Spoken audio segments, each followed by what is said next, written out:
Olá pessoal, nós vamos para mais uma aula, né? Agora nós vamos falar um pouquinho aqui sobre liderança situacional. Vocês podem também acompanhar no slide que está na tela, certo? Então, liderança situacional, a gente pensa em melhorias, performance, traços objetivos e nós temos a responsabilidade.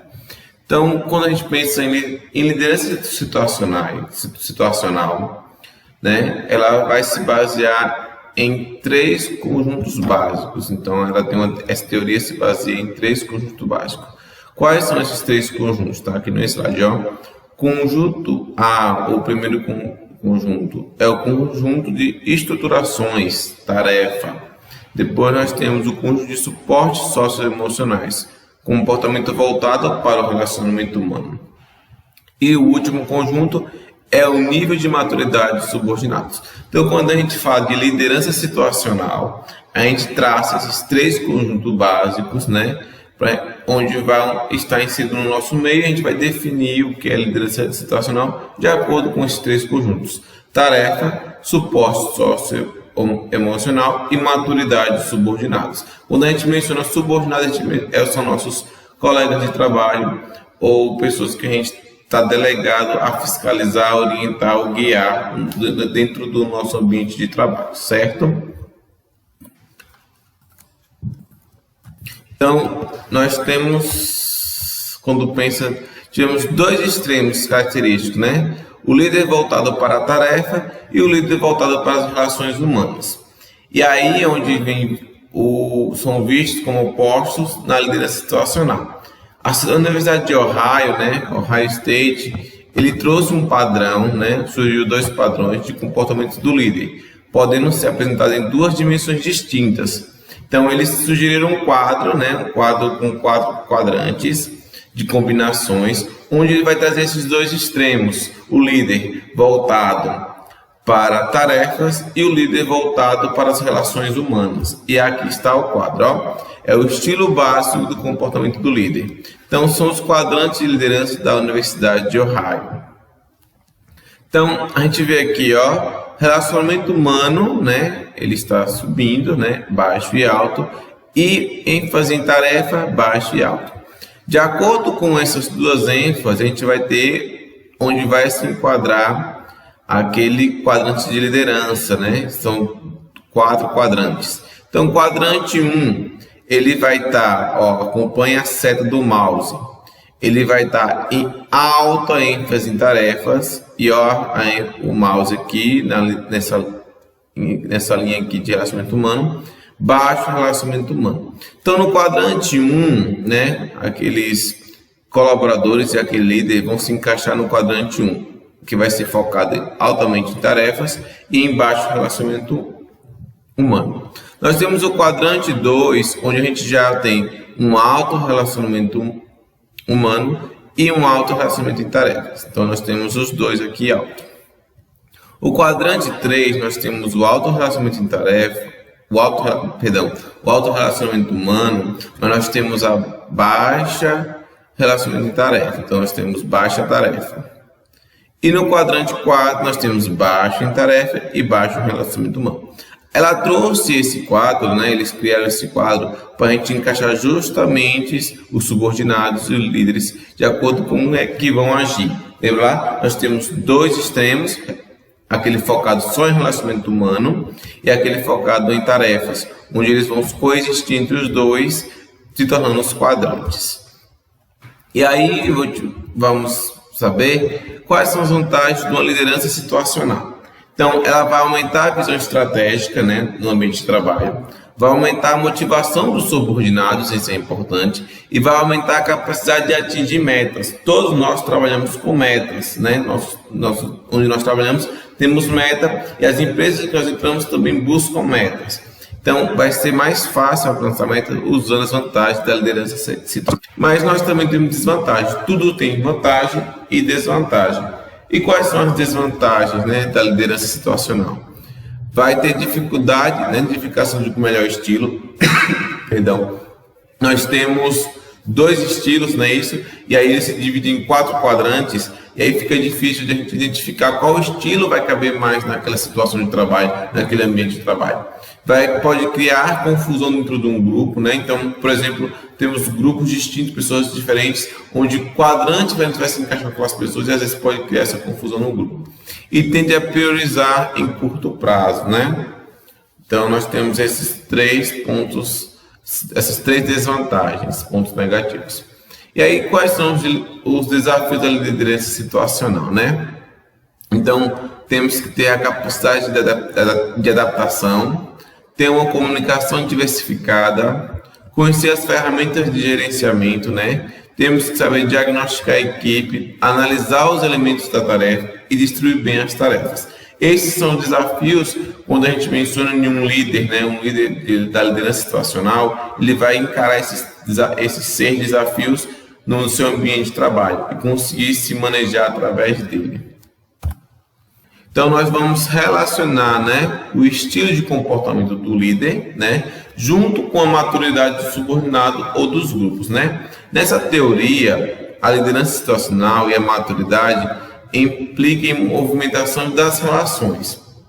Então, nós temos o desejo da capacidade de assumir responsabilidades em uma formação ou experiência de tarefa por parte do indivíduo ou grupo. E aí nós temos a idade, né, que não está diretamente ligada à maturidade. Então, idade, quando a gente mencionou aqui líder e maturidade, não é maturidade de idade, mas a maior maturidade, pode acompanhar o slide, vem de menor estruturação na tarefa e maior intensidade no relacionamento humano. Isso para facilitar o entendimento das relações entre maturidade e liderança. Então, foi sugerido, né, uma linha contínua da maturidade com as 3 categorias básicas, abaixo da média, média e acima da média. Então, nós tivemos a liderança situacional, onde vai se dividir entre 2 extremos, só para vocês reverem, né? 2 extremos, onde a gente vai ter alto relacionamento humano, né? E também nós temos o relacionamento em tarefa, os 2 extremos. E aí, esses 2 extremos, relacionamento humano e relacionamento em tarefas, eles vão coexistir entre eles e vão criar os 4 quadrantes, onde nós vamos ter eles, cada um deles especificando onde a gente vai atingir. E aí a gente vai ligar esse sistema de liderança situacional com a maturidade, onde a maturidade ela se divide em 3 categorias, abaixo da média, na média e acima da média. E aí que está apresentando a teoria, certo? Quando se trabalha com pessoas de maturidade abaixo da média, o estilo de liderança tem a maior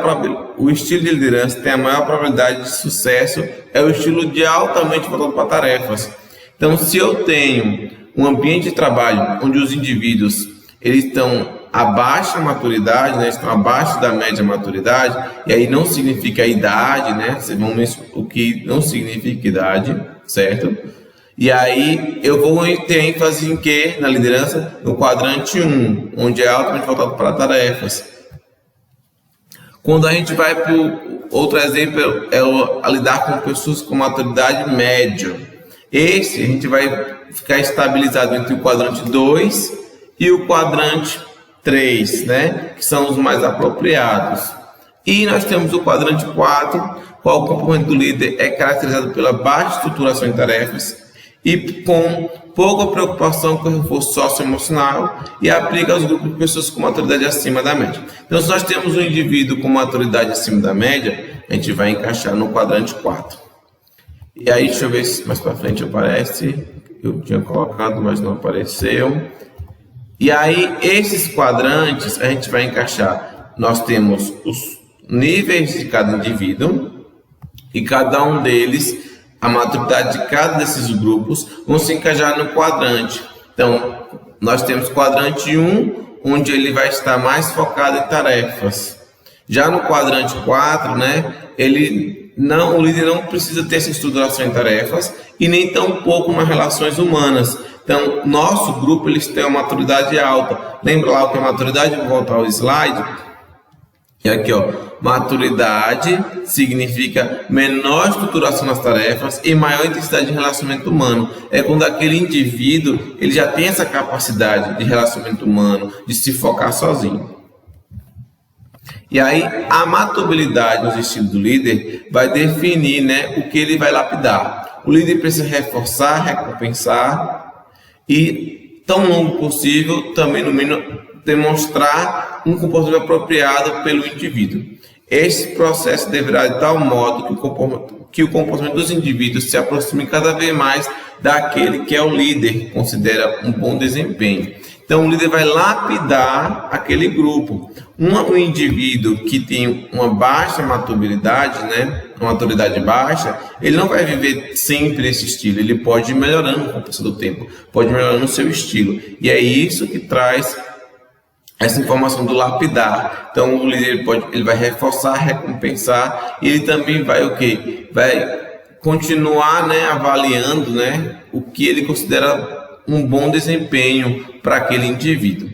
Então, o líder vai ser esse papel de melhorar o ambiente de trabalho. Desta maneira, a maturidade do subordinado torna-se um processo dinâmico, devendo o líder adaptar o estilo adequado de liderança que corresponde ao grau de maturidade.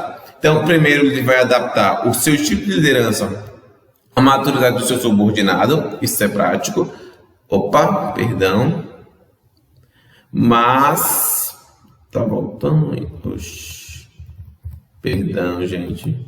Mas não significa que aquele indivíduo vai continuar sempre naquela linha de maturidade, sempre estagnado naquela linha de maturidade. É o que traz essa imagem aqui embaixo, onde o indivíduo está sempre evoluindo. Então, nós e o nosso subordinado, nossos colegas, vamos sempre estar evoluindo. Então, e o líder ele vai ter que sempre se adaptar a isso. Ele não pode se manter sempre aquele tipo de liderança, sempre naquele mesmo nível. Ele tem que melhorar seu nível de liderança de acordo com o nível de subordinado. Vamos a alguns exemplos, certo? Um operário que não é somente capaz de estruturar muitas das atividades das quais é incumbido, mas também é capaz de conseguir sua própria satisfação. Aí, neste estágio de maturidade, o indivíduo é reforçado pelo fato do líder. O líder é reforçado pelo fato de não estar vigiando, pois o deixa cada vez mais por conta própria. Isso não significa menor envolvimento mútuo ou menor amizade do líder para o subordinado. O que esse texto nos diz? Então, nós temos aqui um operário, um indivíduo, onde isso vai explicar o quadrante, onde ele tem baixas relações humanas e baixos ênfase em tarefas. Então, o indivíduo está estruturado, ele consegue fazer suas atividades de qual é incumbido com muita maestria e ele consegue também sua própria satisfação. Então, nesse estágio, o indivíduo, a maturidade dele não precisa ser reforçada pelo líder. O líder não precisa ficar vigiando. Na verdade, quando o líder não vigia, é que ele se sente mais capacitado de ir por conta própria. Então, aquele indivíduo, por exemplo, digamos que nós temos um ambiente com 5 funcionários. E aí o líder foca em 2 para ajudar, para estar lá incentivando, motivando. E sempre tem um indivíduo que ele não faz isso constantemente. Mas aquele indivíduo sempre trabalha, consegue alcançar as metas e tem um bom relacionamento e consegue satisfação sozinho. Na verdade, o líder não está discriminando aquele indivíduo.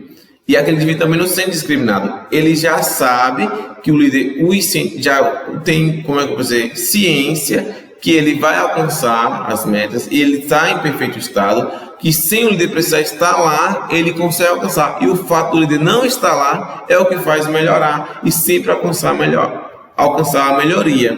Então, os dois estão linkados. Então, é isso que significa a maturidade junto com a liderança situacional.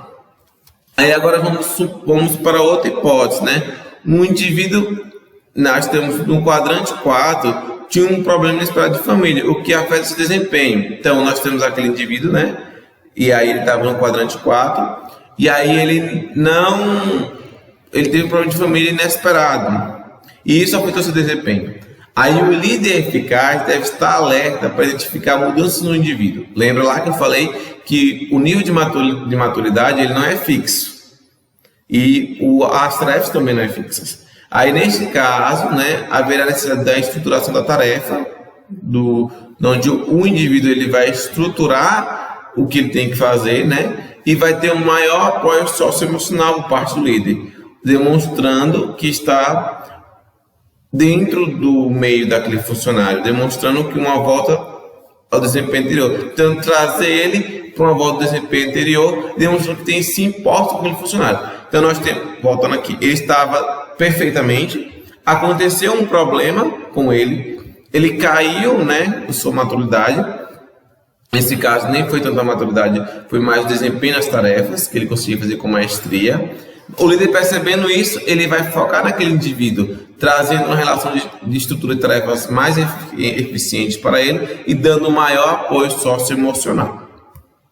E aí está aqui, certo? Nós temos aqui a passagem do ciclo do quadrante 1 aos quadrantes 2, 3 e 4 deve ser gradativa. Mudanças drásticas devem ser desenvolvidas com resultados inesperados. E aí nós temos as mudanças gradativas devem ser sempre cuidadosos e planejando o envolvimento mútuo. Então vamos aqui para o quadro. Nós vamos relacionar o quadro de liderança situacional junto com os níveis de maturidade. Então nós temos baixa maturidade, de baixa a moderada maturidade, de moderada a alta maturidade e de alta maturidade. Então, se nós temos aqui um indivíduo que ele tem alta tarefa e alto relacionamento humano, essa alta tarefa e alto relacionamento humano, em qual indivíduo vai se encaixar, né? Em qual? Nós temos que encaixar ele e onde aqui. E aí nós temos o quadro 2. Nós temos o quadro, vamos para o quadrante 4, baixa tarefa e baixo relacionamento humano. Onde a gente tem que encaixar esse aqui? Certo? É isso que você tem que saber. Quadrante 1, alta tarefa e baixo relacionamento, onde a gente vai encaixar esse aqui? Deixa eu ver se no slide a gente menciona. Aí está mencionando, certo? Então vamos lá. Porque senão eu ia explicar todinho só com esse slide. Eu vou passar para os slides anteriores. Então, os níveis de maturidade, certo? Vamos explicar ele de acordo com liderança situacional. Então, nós temos baixa maturidade subordinado. Aí, o que esse subordinado não tem? Ele não tem motivação nem vontade de executar as tarefas, não possui competência, habilidade para realizar determinado trabalho. Você pode pensar, demite o funcionário. Não vamos demitir o funcionário. Isso aqui é para a gente melhorar. A gente vai focar um nível de liderança adequado e ele vai melhorar gradativamente. Então, a gente vai ter, para esse subordinado com baixa maturidade, a gente vai para o quadrante 1, onde vai ter alta tarefa e baixo relacionamento humano. Os líderes que trabalham com pessoas deste nível de maturidade devem sempre definir o papel das mesmas e dirigi-las quando, o que, como e quando e onde fazê-lo. Então ele vai ser organizado sistematicamente o que ele vai fazer do momento que ele entrou no serviço até o momento que ele vai sair. Como vai fazer, quando fazer e onde vai fazer. Ele vai estar estruturado, vai ter um fluxograma para ele. Aí agora nós temos de baixa a moderada maturidade subordinado. As pessoas desse nível têm motivação para realizar o trabalho específico, mas geralmente falta-lhes habilidade. Aí agora ele não tem habilidade, tem a motivação, mas não tem habilidade. E aí qual estilo de liderança a gente vai procurar? Nós vamos encaixar no quadrante 2, que é a alta tarefa e alto relacionamento humano. E aí por quê? Os líderes devem delegar ao subordinado grande parte da direção, né, devido à falta de habilidade para a tarefa. Então a gente vai ter a comunicação, porém difere do quadrante anterior, porque neste quadrante a gente vai ter um suporte socioemocional eficiente maior. E aí a gente vai ter que cobrar a existência, né, das tarefas. Então a gente vai ter tentar motivá-lo socialmente e trazer as tarefas estruturadas. Então a gente vai ter a motivação de fazer e exercer as tarefas. Então nesse quadrante ele é motivado, mas não tem habilidade. Como ele é motivado, mas não tem habilidade, a gente vai fazer o seguinte: vamos trazer um alto desempenho em tarefas e um alto relacionamento humano, onde os dois vão coexistir. E aí nós temos agora o nível de maturidade do subordinado de moderado a alto, né? Aí aqui já está de moderado a alto. Os indivíduos costumam ter habilidade para realizar determinado trabalho, mas parece ter falta de vontade. Já diferencia do outro.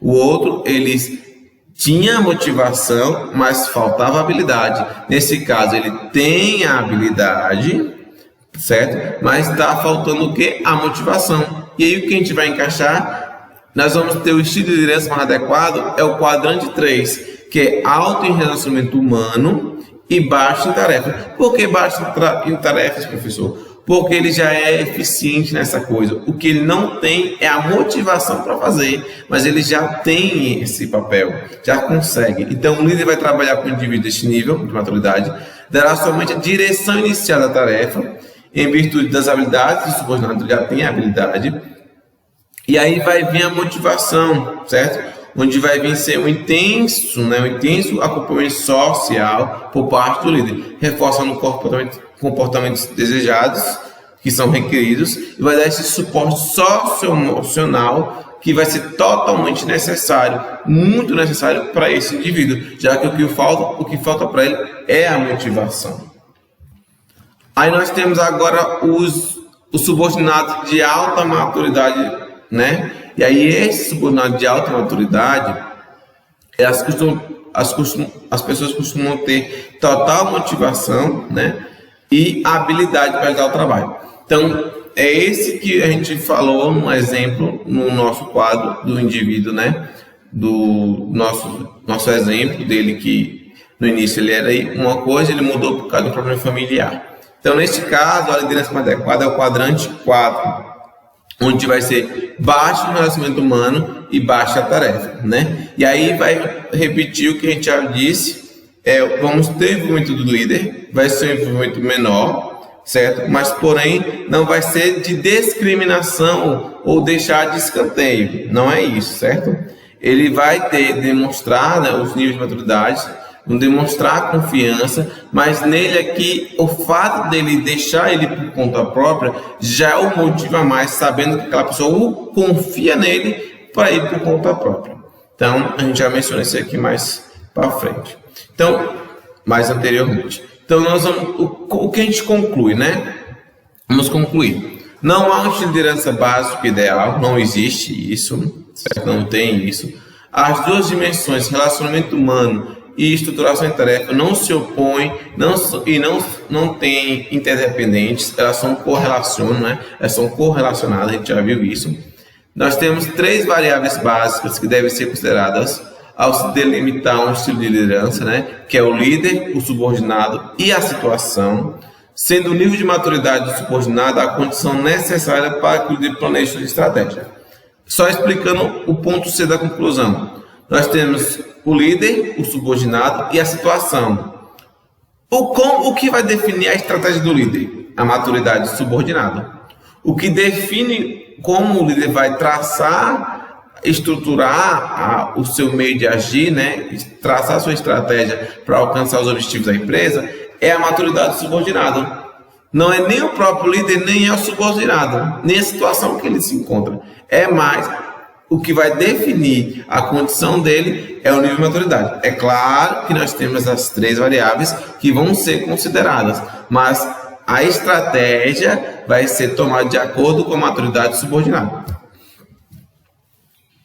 O comportamento a ser considerado será sempre desempenho constatado e não atitudes interiores ou sentidas. Então a gente tem que saber avaliar aquele rendimento, aquele comportamento. Não é interiormente, é avaliar por fora. E o estilo de liderança não é estático, né? Ele não fica parado, né? E não depende do estado de alerta do líder, né? Perdão, ele depende do estado de alerta do líder, além de e ele também tem sua sensibilidade para perceber a mudança dos subordinados. Então, é porque aqui faltou a vírgula aqui. Então, o estilo de liderança não é estático. Pronto. E depende intrinsecamente do estado de alerta do líder. E ele também vai estar o quê? O líder vai ter que perceber as mudanças do subordinado. Por quê? Vamos explicar. Porque é justamente aquela situação que eu falei no início. Ele não se mantém no mesmo nível. o subordinado vai evoluir, como ele também pode cair. Então o líder tem que ficar atento para conseguir perceber essas mudanças. Então, digamos que o subordinado ele era de alta maturidade, né? Tinha motivação, conseguia se motivar sozinho, tinha seu alto desempenho, ele é ótimo em tarefas também. E aí aconteceu o que a gente viu no exemplo, ó, um familiar morreu e ele ficou desmotivado a trabalhar. E aí ele caiu de nível, ele diminuiu sua maturidade. Isso é um problema? Para a empresa talvez. Individualmente ele está, socialmente ele está caído. Então o líder tem que reerguer ele para ele não cair a empresa, não decair a empresa. E ele vai erguer a empresa junto com ele, certo? Um líder eficiente, portanto, deve adaptar seu estilo de liderança à situação a qual exerce. Então ele vai adaptar a sua situação de acordo com a situação, de acordo com o nível, o seu estilo e de acordo com a maturidade do indivíduo. Ele tem que possuir uma mente aberta, não só para perceber as mudanças, que isso é essencial, mas também para isolar as variáveis que mantêm as relações casuais com o desempenho a ser estudados. Então, lembrando que o líder ele vai buscar eficiência no serviço, vai buscar o desempenho do serviço, alcançar o objetivo da empresa, mas ele não vai ignorar a maturidade e o estado socioemocional dos colaboradores, dos subordinados. Tem que coexistir entre os dois. A importância da motivação no trabalho a gente vai ver no próximo vídeo, certo? Tchau, tchau. O vídeo ficou um pouco longo, mas estudem, revejam os vídeos, voltem, leiam o módulo que vocês vão conseguir.